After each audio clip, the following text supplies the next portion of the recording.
Final শুরু থেকেই ছিল কঠিন লড়াই।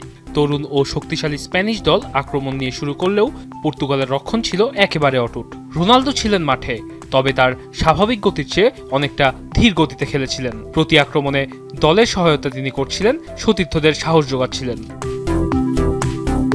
ম্যাচটি যতটা না ছিল পর্তুগাল স্পেন, তার চেয়ে বেশি যেন রোনালদো ইয়ামাল বয়স্ক বনাম টিনএজের লড়াই।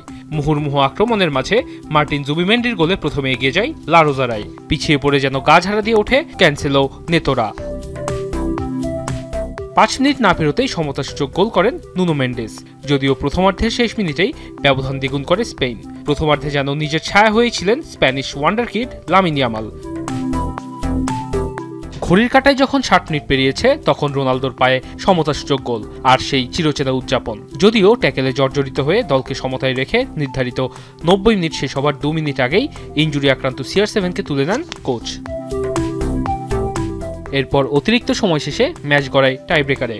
সেখানে ক্যামেরা যেন বারবার খুঁজছিল CR7কে, তবে তিনি ডাগ আউটে দাঁড়িয়ে নিশ্চুপ নিশ্চল প্রার্থনা করছেন গোলের। প্রথম 3টি শট দুদলই গোল পেলেও চতুর্থ শটে মোরাতাকে ফিরিয়ে দেন ডিয়েগো কস্তা। শেষ শটে গোল করে আরও একটি শিরোপা নিশ্চিত করেন রুবেন নেভাস, আর আনন্দাশ্রু সহ মাটিতে লুটিয়ে পড়েন রোনালদো।